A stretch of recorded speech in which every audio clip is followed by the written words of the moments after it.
Welcome to this episode of the Montpelier Happy Hour here on WVEW 107.7 LP Brattleboro, your community radio station. I'm your host, Olga Peters, and just a couple shout outs to our listeners and viewers on the radio station, as well as Emilie's YouTube channel and BC TV here in Brattleboro. And I also want to say hello to any folks who might be watching us on Vermont Community Television in Burlington. They have a new HD cable station, Comcast 1070, so you can find us there as well, at least for now. They haven't gotten sick of us yet. They're still putting us on the channel. We shall see. And also just a note for listeners too, this radio show will probably air on January 1st, but we are pre-recording it on the 18th. So just keep that in mind as we go forward with the conversation, as things may change out there in the real world. I want to welcome to the show Representative Emilie Kornheiser, who's one of 3 representatives to Brattleboro, to the state legislature. Hey, Emilie. Good morning, Olga. And Emily Long, also from the Windham County delegation. She is in Newfane, and she is the newly elected House Majority Leader for the legislature. So happy for you, Emily. Thank you for joining us. It's my pleasure. Thank you for having me, Olga and Emily. Nice to see you both. It's good to see. I know, it's so nice to see faces these days. And hello, Jill Krowinski, who is the speaker-elect for the legislature and also a representative out of Burlington. It's really nice to have you on the show. Thank you so much for having me here, Olga. It's nice to see you, and it's nice to be here with both of you, Emily and Emily. Yeah, we're gonna have to navigate that a little bit. We're pretty used to it at this point. We are very Well, I am excited to have all 3 of you here because, of course, we are going into a new biennium, which for those who may not realize, Vermont goes on a 2-year legislative cycle. They call it the biennium. And this is an interesting biennium to me because on one hand, there's a lot of new things happening. We have some new leadership. Senator Becca Balint is the new pro tem in the Senate. Very exciting. And yet we are still in the pandemic, vaccine aside. And so it feels like new and nothing has changed at the same time. Well said, Olga. So I would love to start with you, Jill, and just touch base. You know, you're stepping into this new role. What right now is kind of on your plate for the direction of the House?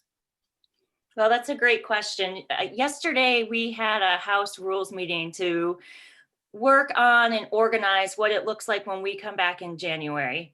The first day of the legislative session is January 6th, and given the current uptick in COVID cases and the tragic events that have happened in New Hampshire with the New Hampshire Speaker of the House passing away from COVID, it was critical for us that we do everything we can to put public health and safety first. So the other twist in, us coming together in January is that we will start the legislative session remotely and stay working remotely through town meeting week.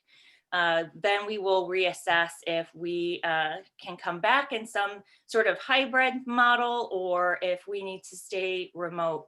And that's very different. It's going to be a historic session, starting with a new legislature, new committees, and new leadership. So I'm really proud of the team that we have pulled together. And I think that all leadership in all caucuses are really stepping up to this challenge. So I'm really proud about that. And in these next several weeks, we will be preparing for that session. So I'm working on pulling committee assignments together, working on pulling our agenda together, and really monitoring this pandemic and wanting to make sure that when we hit the ground running in January, that we're creating a recovery plan that leaves no one behind. And so that's my focus and my work right now. Thank you, Jill. How about for you, Emily Long? Mute.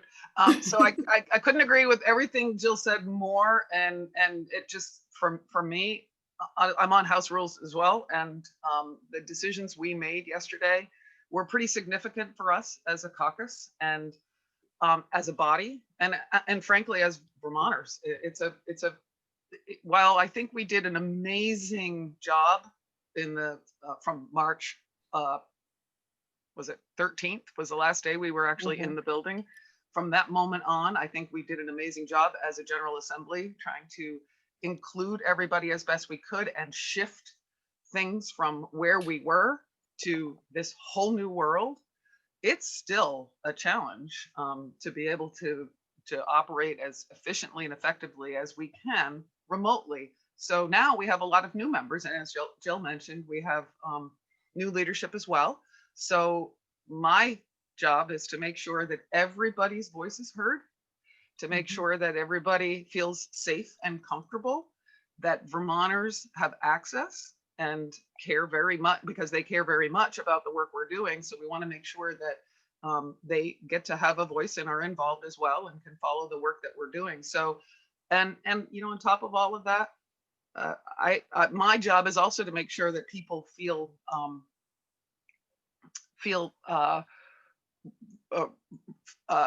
what's the word I'm trying to say?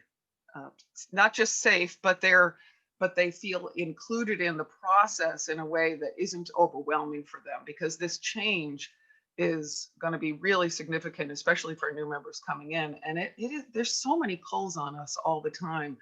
And when you come in as a new legislator, and my focus right now really is on new members entering the building or virtual building, I want to make sure that they know that there are times when you actually do have to say no.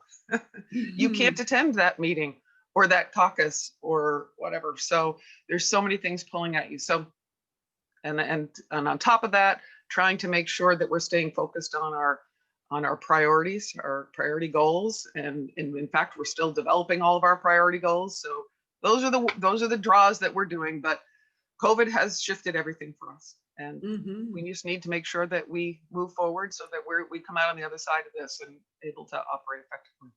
I wonder if for our listeners, you could each explain what the Speaker of the House and what the Majority Leader actually do and how it works, because it's very possible that there are people that are watching or listening to our show that don't understand that sort of, it probably feels like minutia to them, even though it doesn't to us.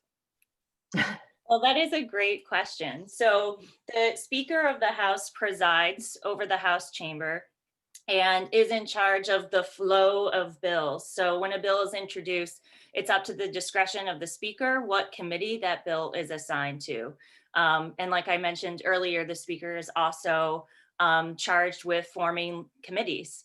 And so the Speaker does have the authority to change committee names, the number of people who serve on a committee, or the portfolio of policies that an issue that those committees cover. We also work, the Speaker also works with the clerk of the House to ensure that we have the flow of the bills, and that the bills are going to the right place at the right time, sort of the administrative side of legislating, and also is the voice of the House. And so that means not only negotiating and coordinating with the Senate, but the administration as well. Thank you, Jill. How about the Majority Leader?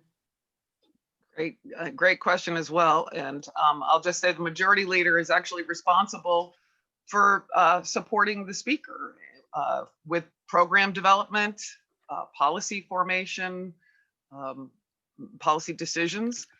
Where the Majority Leader is the spokesperson for the caucus, I will be managing caucus communications that we provide, both within the body and outside of the body. I coordinate with the coalitions that we have, that we all enjoy, and building those coalitions. And I'm also the lead of our electoral program, which is a big part of the work we do as well. So that's essentially what I do as the Majority Leader. And I'm going to follow up with just what I said. as the whip in the last 2 years, I got to know our individual members really well. You get to speak to them a lot, and getting to know them is really important to me. So that's really part of the job that I do in making sure that everybody's well, everybody's feeling comfortable in the role they're in. And I want to always make sure that people have clear communication and a clear understanding of what their roles and responsibilities are, both to themselves and to everybody they represent. Mm-hmm. Thank you. Uh-huh. So I'm curious, I want to circle back to something you had said, Jill, about creating a recovery plan that works for everyone. And I'm curious, and any one of you can jump in on this. Are we as a state with this pandemic at a recovery point, or how much of the state is still in crisis? And will you have to balance those two? Because those are different kind of needs and approaches. That's a great question, Olga. I mean, I do think that there are people who are starting recovery and that there are those who are absolutely still in crisis. Just 2 days ago, I got an email from a constituent who lost their home to an electrical fire, their apartment, and were staying at a hotel. And because of the housing shortage, because of COVID, it made it even harder for them to find transitional housing. So I think that it's true. We have 2 tracks that we are working on. Some of the themes that have come up as I've been talking with members from all corners of the state and different community stakeholders is that there are some themes that we have been working on that have just showed that there's a greater need because of COVID. COVID has just made those needs worse. So access to broadband, huge, right?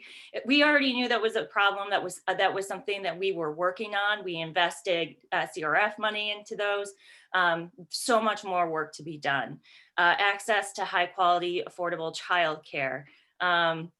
I'm still coming in when I can in my COVID bubble to help out with childcare.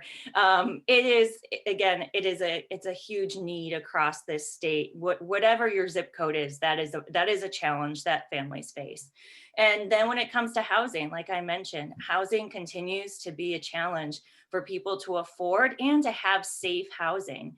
It doesn't mean anything to have a affordable place to live if it's not safe. So those are some of the themes that I'm hearing as I talk to Vermonters across the state.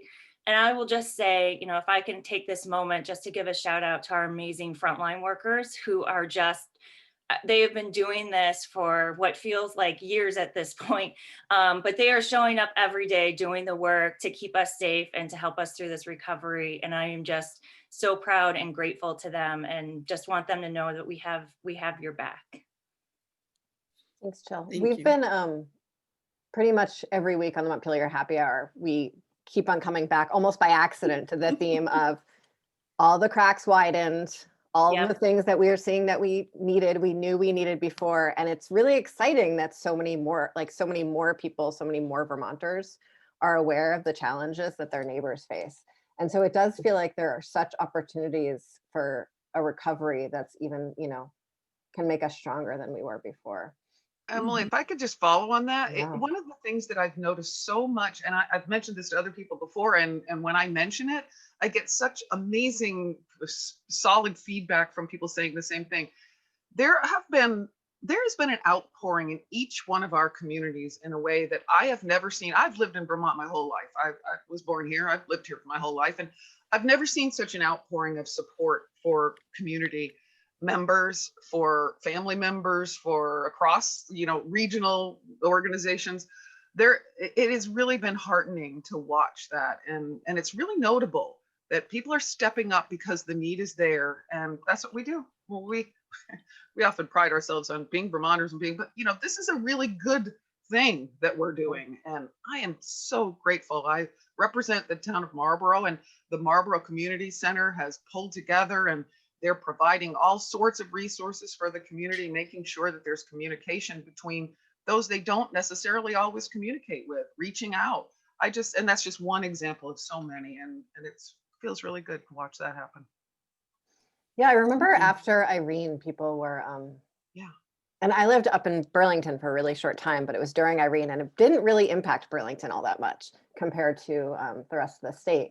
And I would come down here to visit and to see how, like, really the love and care that people were giving for each other. And as you read sort of other chronicles, Rebecca Solnit wrote a great book about those kinds of catastrophes and how people come together. And I've always sort of like wondered, like, can we do it in a sustained way, right? Like, how do you sustain that outpouring of caring and connection? And we've proven that we can do that now in Vermont, that we can do it across months and months and months, and maybe continue to carry that forward into the future. It's really cool. It is really something. It is really special. And I think now with this winter weather, it brings us a new challenge. And I think that the new challenge of lots and lots of snow, will bring maybe even a renewed effort with people transitioning into the winter season. And just, I'm already seeing the shared responsibility of snow clearing and people checking in on one another. It's special, especially with the holidays coming. Yes. This holiday month. So this brings me to another kind of curiosity question I've been sitting with. As Emilie and I have been doing this show, as she mentioned, we keep coming back to that theme of COVID didn't create any new crises in many ways. It just, magnified the ones that already exist. And, as we go forward into recovery, one thing I feel at least we're going to need is creativity and new problem solving, and perhaps even changing how we use resources and that sort of thing. At the same time, when people have been struggling and they're kind of in survival mode, things like creativity and risks and using resources in new ways can be scary. So have either of you had a chance to think about, and you, Emilie Kornheiser too, since you will be up in Montpelier virtually, Montpelier in quotes, have you given thought about how we're going to bring people along and keep that sense of caring, even through some of the scary times when we bump up against our own survival needs? Oh, I think that is a great question. I think that a lot of it is us modeling that behavior of when we're having a tough time, when we're having tough conversations, to take a break, to grab some virtual food together, to check in and making sure that we're all doing okay. I was just the other day thinking about, doing a listening tour. Across the state virtually. I said that the other day, I was going to go on a listening tour, and someone was like, that sounds dangerous. And I have to just keep on remembering to say that everything is virtual at this point.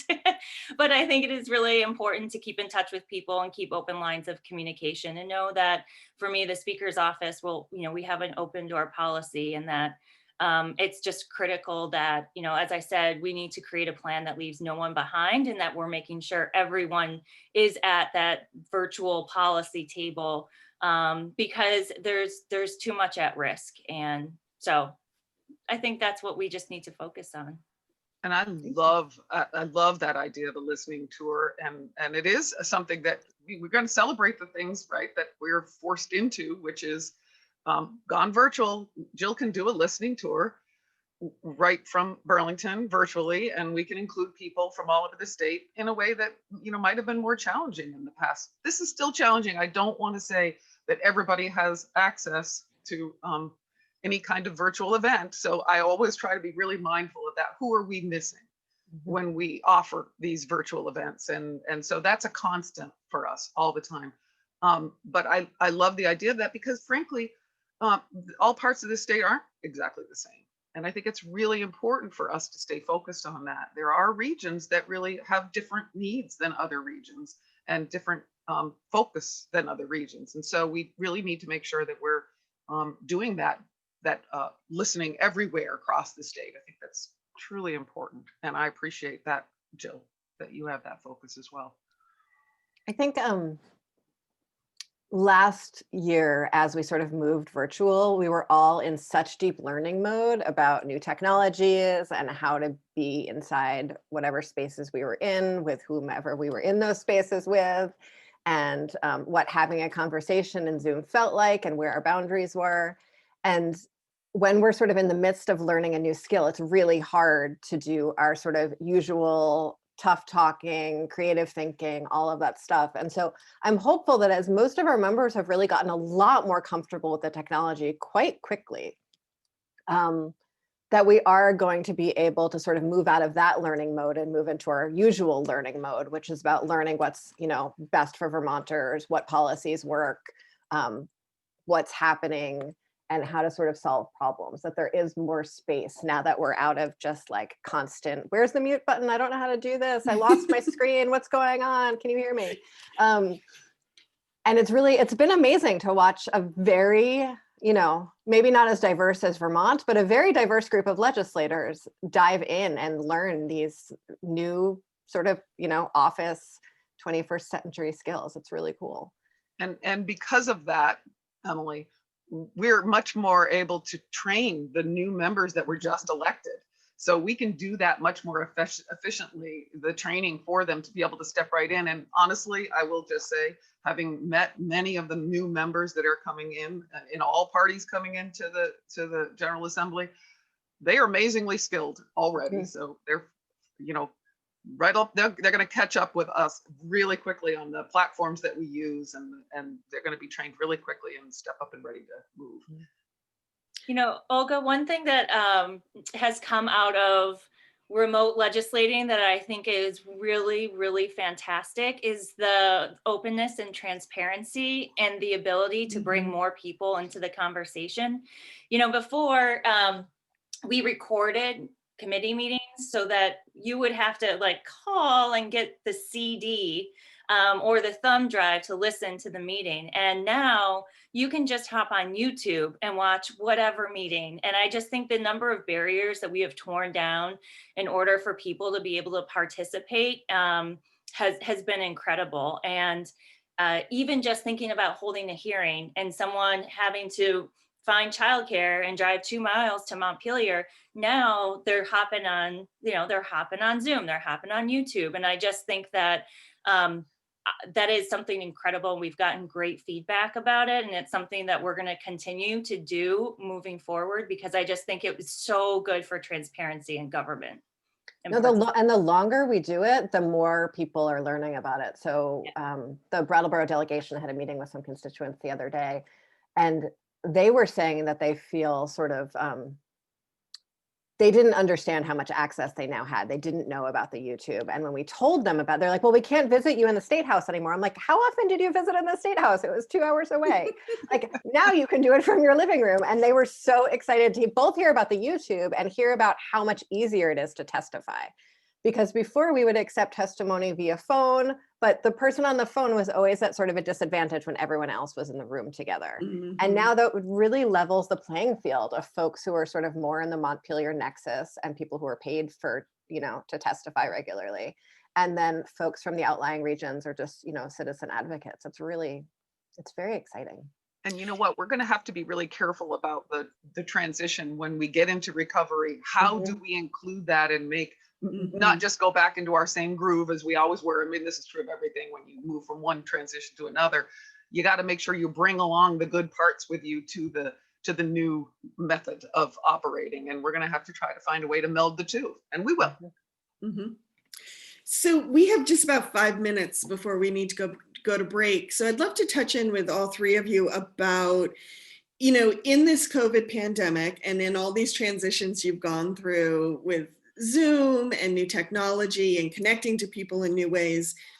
I'm curious, have you learned anything about either Vermont or about your role as a lawmaker that is new for you, is kind of a learning curve that may influence how you move into the new biennium?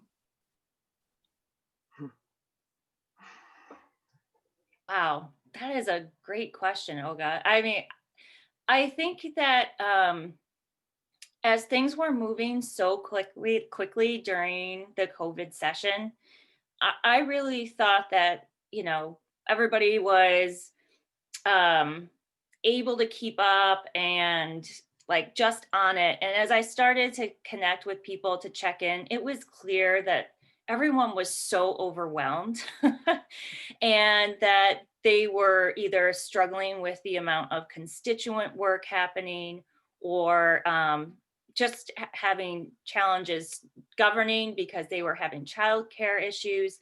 And so what's going to be important to me as we move into this next legislative session is really doing a lot of checking in with individual members to make sure they have everything they need to be successful, making sure that we have a really consistent legislative schedule that has time carved in for constituent work and for time to work on legislation as we move forward through this process.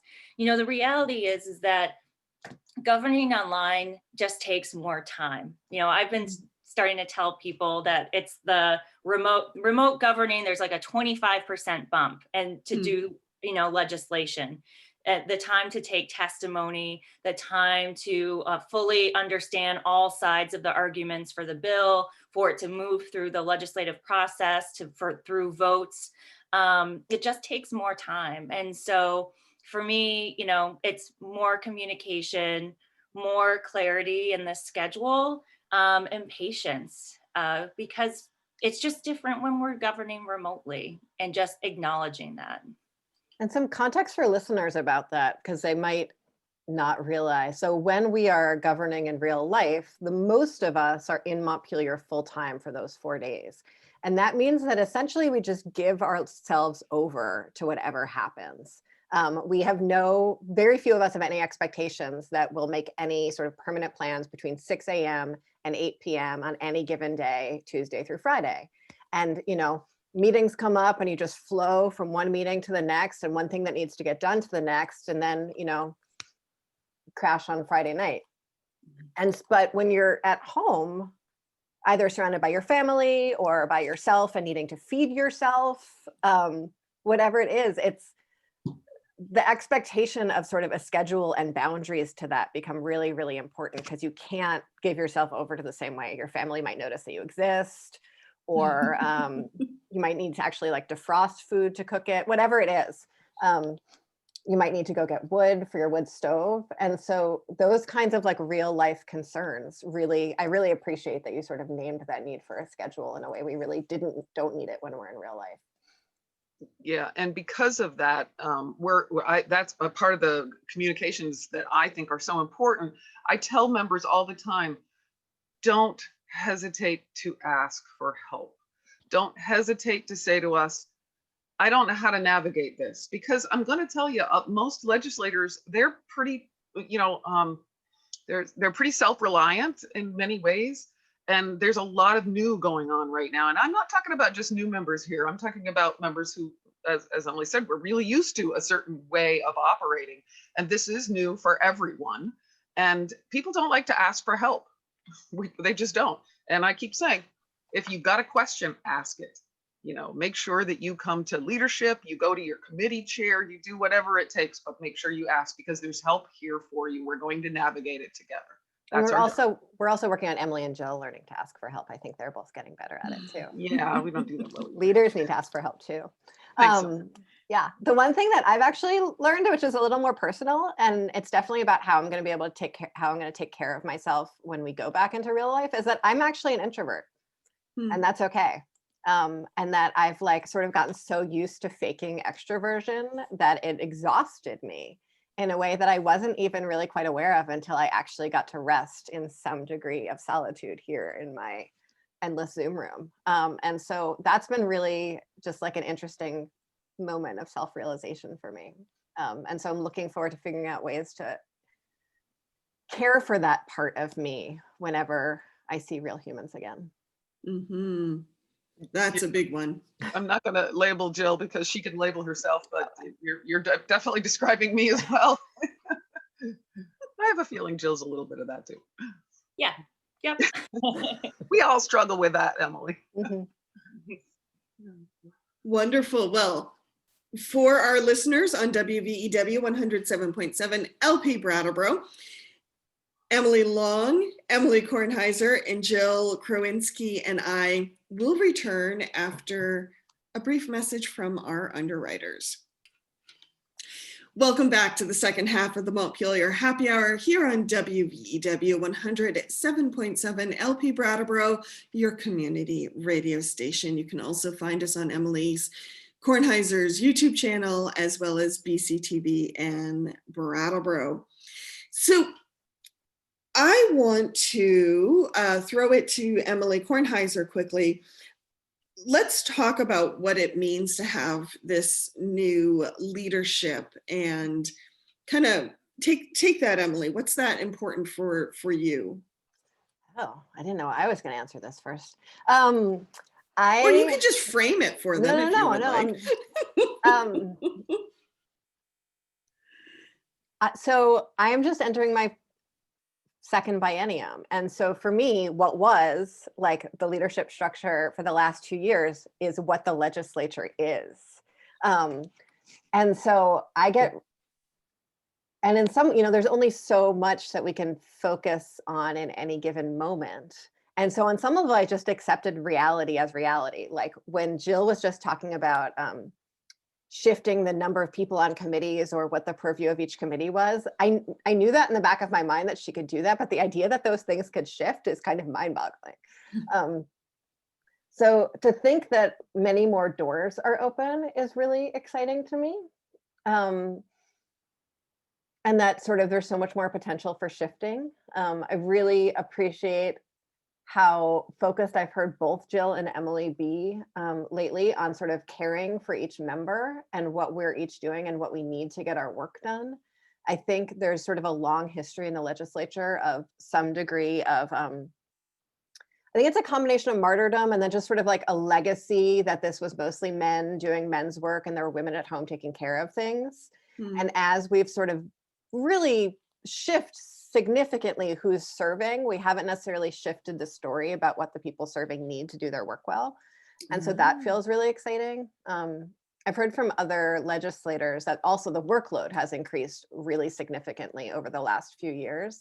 But we haven't sort of had a crisis point to acknowledge that either. And so I hear that being named a lot, and that's exciting. It's also, for me personally, as coming into my second biennium, to feel like I know Jill and Emily so well, and to feel like really in relationship with the folks who are making decisions, feels really impactful, both for what it means for sort of how Windham County will be served, but also for me as I navigate the work I'm doing. So those are sort of the big things for me right now. Thank you. Yeah. How about Emily Long? So again, thank you, Emily, for your perspective on that. Sometimes it's really easy to forget that we're all in our different times in the legislature. And so the perspective of someone who's just entering their second biennium, it's not that long ago that I was in that role. And when I went into my second biennium, it was a brand new speaker as well. And so I remember what that felt like, because everything I knew about the legislature just completely changed in my mind. But once I got there and started doing it, it just all sort of slid right into place, because we are a centuries old institution, and things don't change rapidly in that kind of an organization, an institution. So there are some very important things that stay the same from one to the other. One of the things I talked to Jill about when we were both, considering doing these new roles was how much change, given everything that's going on for us right now, how much change should we try to adopt during this new biennium? And I think I won't speak for Jill, she can speak for herself, but for me, it was just really important that while there were going to be some significant changes in leadership, we needed to try to keep our structure as similar as we could. Our caucus structure, we had shifted our caucus structure the last biennium and included now 3 assistant majority leaders instead of one. So we expanded our team a little bit to be able to increase our communications. Will you explain the leadership, sort of the? I'd be happy to. Thank you. Yeah. So we have, in the past, it was a majority leader, an assistant majority leader who was the whip of the House. And then we had a deputy assistant majority leader whose main focus was working with the majority leader, assistant majority leader, and dealing with the communications aspect of it. And I used to be in that position, the deputy, and then I moved into the whip. So I've been in those positions. A couple of years ago, we changed the structure to have now 3 assistant majority leaders. There's still the first one, the whip. And then there's an assistant majority leader that is charged with development and strategy. So really that is trying to build our capacity to make sure that we're recognizing everyone's strengths and everyone's interests. We want to make sure that people who are coming into the legislature, we recognize what their goals are, what their wishes and hopes are for their constituents and for what for Vermont, frankly. And then the other position is an assistant majority leader for communications, which is super critical, and maybe even we always knew it was critical, much more critical even right now, both inside the State House and outside the State House. So that's the structure, and we've kept that structure for this biennium. And Emily, what does a whip do? It's kind of a scary title. I always, when I was in the position, people would always say to me, "Oh, you're the whip. You're the one who tells people how to vote." And I always laughed at that thing. My job when I was in the position of whip was always really to help ensure that every single member of our caucus understood the bills that were coming to the floor, and to get their feedback as early as possible to make sure, it really is about informing, going to members early before you're even doing a count and saying to members, we've got this bill coming up. It's growing out of a committee. And are you aware of this bill, first of all? And once you're aware of it, what are the things you need to know? Because early on is when you're going to have influence over legislation.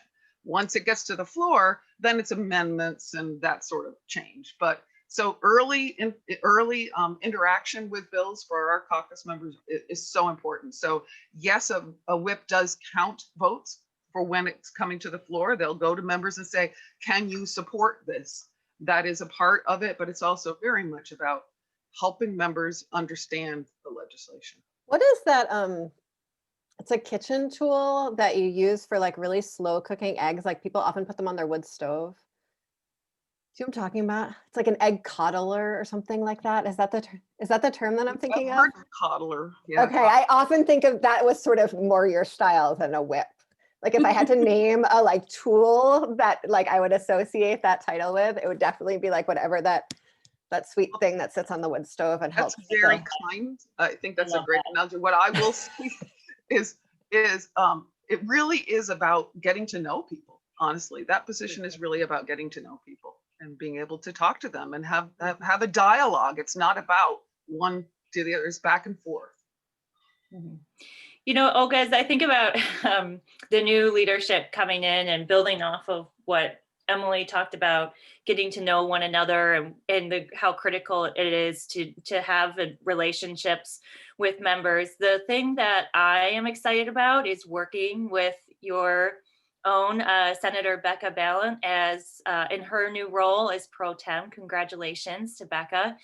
Becca and I have worked for 4 years together in our roles as majority leaders. And so I think that we are coming into a unique place where we have a strong relationship and have been sort of battle tested through policy debates. And I think that gives us a really great advantage coming into this legislative session together, starting out already know what priorities we share, what's important to us, what our values are. And so I think that that's really exciting because in most leadership changes, that's not always the case. And so I think that gives us a great advantage. And it's good for Vermont. So I would love to kind of add something to that before you jump in? Sure, Olga? go ahead. People who are sort of not watching state politics all that closely might not listen to the show, but they also might not know that there's sort of, it might be like the legislature and the government is one thing, or the governor and the legislature is another thing. But sometimes we sort of, when we're not our best selves, give into this sort of like sports teams thing with the House and the Senate, and House members and senators, and the policies that the House, because we have to work on bills together, and like no one likes other people touching their stuff.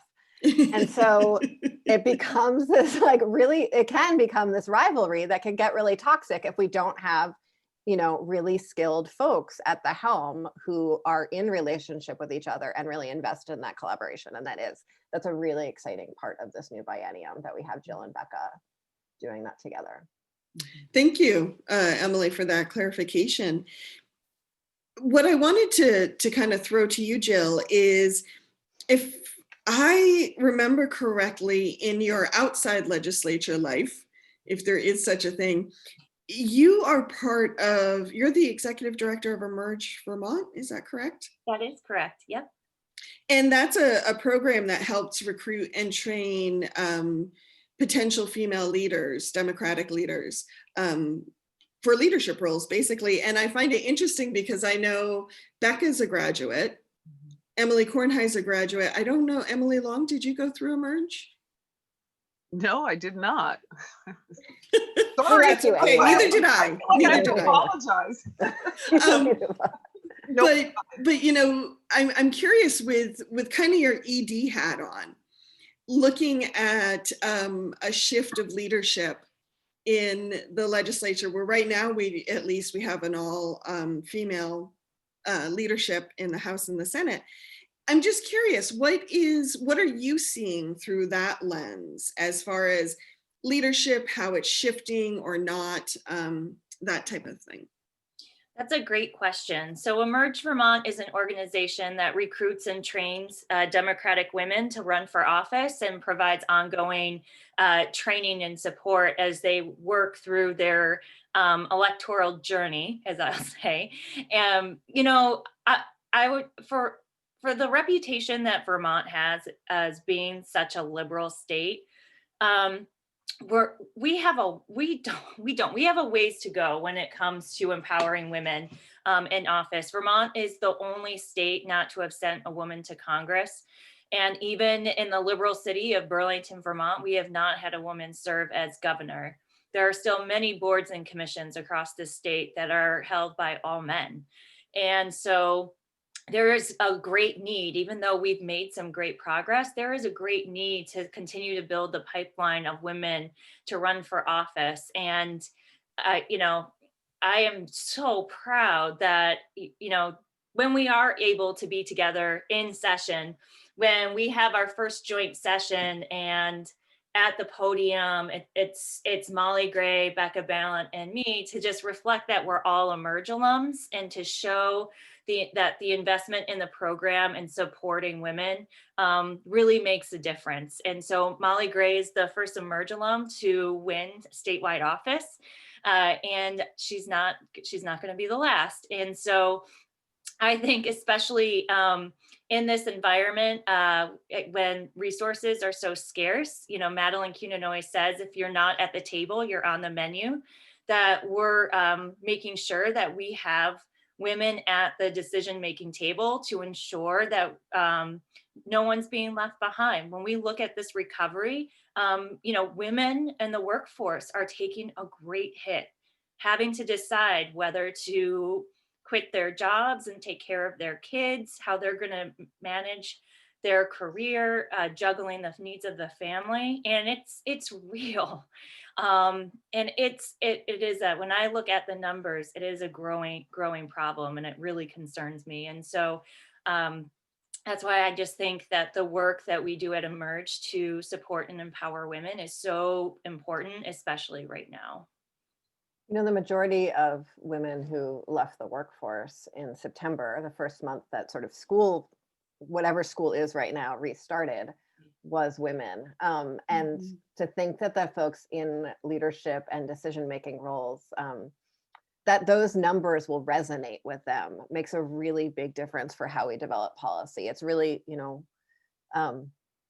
I'm not of the school that being a woman makes me sort of essentially magically a better leader. Like I'm somehow more like compassionate and magical and a better collaborator. I know that some people believe that. I absolutely don't. But what I do think is it makes my life experience makes me notice things. Mhm.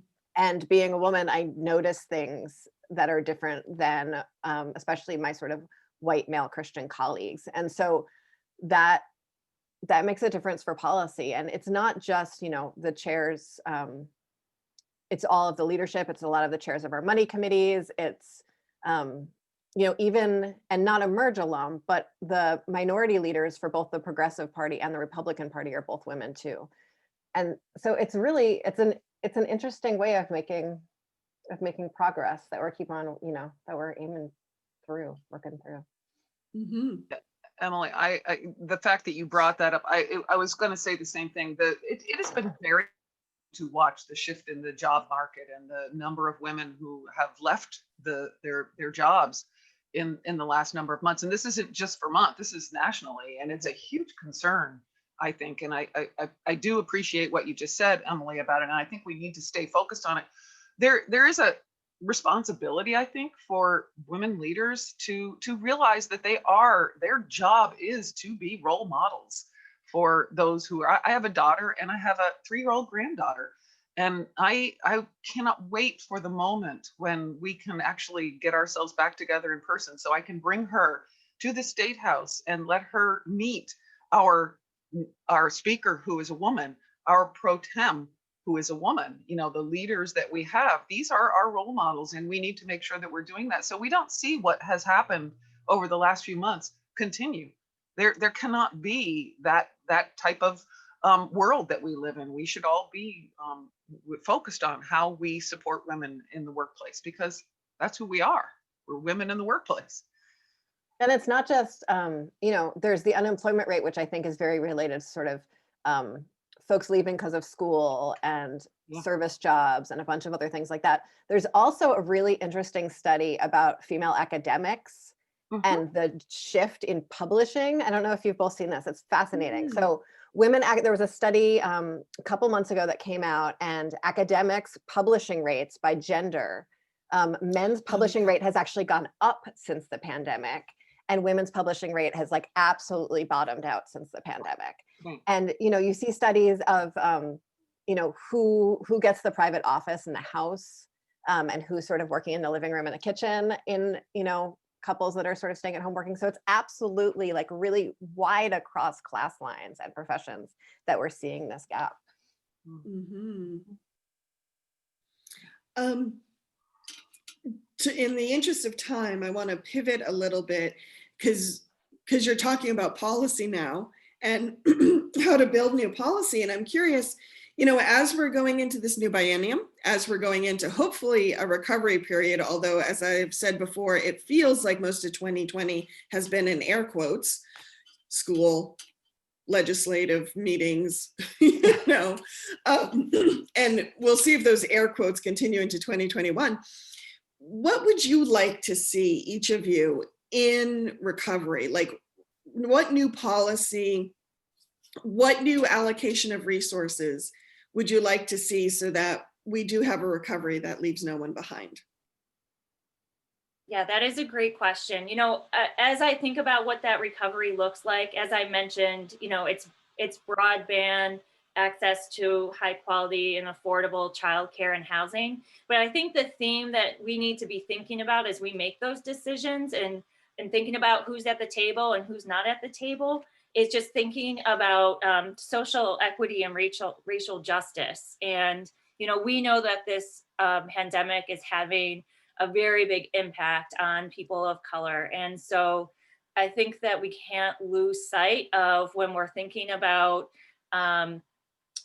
stimulus or recovery packages for small business, what about women and people of color? When we're talking about access to information about vaccines, are we translating all the information so that all Vermonters, no matter what language they speak, have equal access to information? So that's something that's really important to me as we work through this recovery. And I couldn't agree more with that, but I also want to say that while we're focusing on the needs and the immediate needs of Vermonters, which we need to do, what Jill mentioned about those priorities that have popped up, they certainly have popped up for us as a caucus, a Democratic caucus. Those are really important issues for us, but we also need to make sure that we're not only focused on the immediate needs, but that we're focusing on long-term needs. Mhm. And so much of what we have to do in our committees, in our conversations with our constituents, in our regional conversations, in our rural versus urban, if whatever is urban in Vermont, we really need to say, what does this mean for us long term? This is not just meeting the immediate needs. Not to say we don't focus on the immediate needs of Vermonters, because that is our job. We must do that. But keep in mind that this has got to be a long-term recovery, because this isn't something we're going to get over really quickly. And so we need to focus on the long term. Thank you. First, I want to appreciate that Emily put urban in air quotes, because I think a lot of the other members of the legislature think of me as representing an urban place, and I like live on a dirt road and there are farms all around me. So and I have no cell phone service at all. So it's really important to remember that the vast majority of us, even if we're from, whatever people consider a city like Brattleboro, can I just say, usually I really share similar concerns. Rural versus less rural. Yes, I think that's a really much better way to name it. Yes, absolutely. I like that. Like even in Burlington, you can like bike to a farm. It's really, and Yeah. yeah. So for me, really similar priorities. I really want to take the opportunity of the sort of places that our state government needs strengthening that more people have become aware of. So like continuing to beat the drum of like really effective government and governance, the unemployment insurance system, and how important it is that we have really solid systems in place for when we need them. And it's really hard to remember that when we don't need them. And so really looking forward to sort of strengthening the unemployment system. There's aspects of the childcare system that are like way sort of geekier and more boring, but like IT matters. Really appreciating how, having the exchange, the healthcare exchange, be an open enrollment through the whole pandemic, and saying like, what did we learn about that we might want to carry into the future?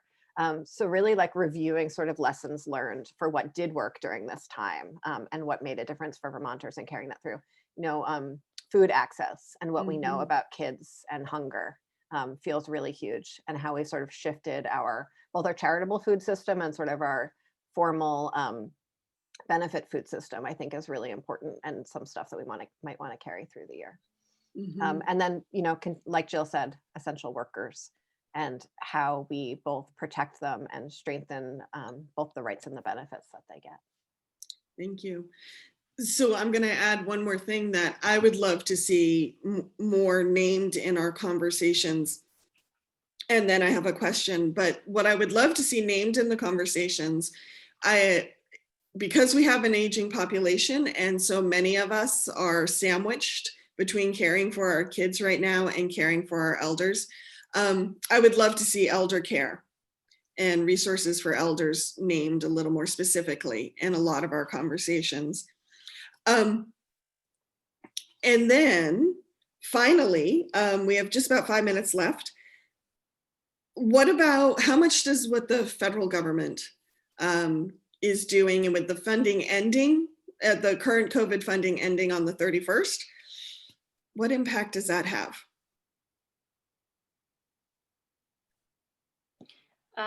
Well, I will just say that watching what's happening in Washington right now is extremely frustrating and concerning.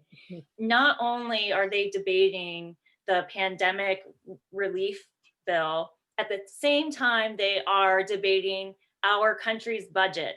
And the deadline is tonight for the budget. So not only are we waiting for information about what relief we can get from a pandemic package, but also we might have a government shutdown again. And so those two things, have impacts for us in Vermont. And I think that, I'm proud of our federal delegation who are doing a great job advocating for Vermont. We wouldn't be where we are today in our recovery if it wasn't for what Senator Leahy was able to achieve for us for a small state minimum. That was amazing.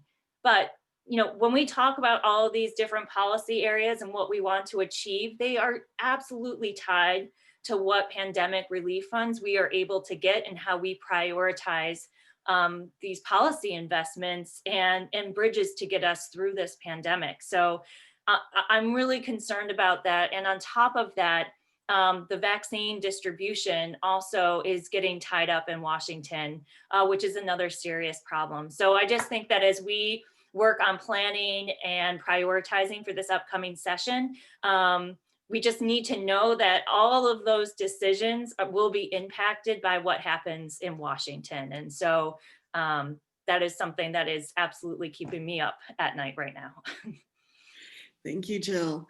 Emilie Kornheiser, Emily Long, any last minute thoughts before we let you go for the day? I think that was No, all very well said. Yeah, echo everything Jill just said. It's so important. I do have a toast though. Oh, fantastic. We always toast at the end of the happy hour because it wouldn't be a happy hour. Yeah, we used to have signature cocktails when we recorded later in the day, and then we were sort of faking it at 8 in the morning, and it's just got more and more ridiculous. So now we just toast our coffee cups. That's the best we can do. Oh, I love that. So my mug, which might be backwards for viewers, says "Vote for Mama." We can see it. It's right. You can. Oh, It's good. great. Good. It's backwards for me. So I'm glad. And so just want to toast to the incredible new powerful female leadership that we are seeing in the Vermont legislature. And so glad to work with you all.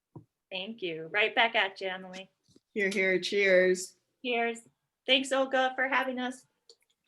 Thank you, Jill Krowinski, for joining us. Thank you, Emily Long, and of course, as always, Emilie Kornheiser.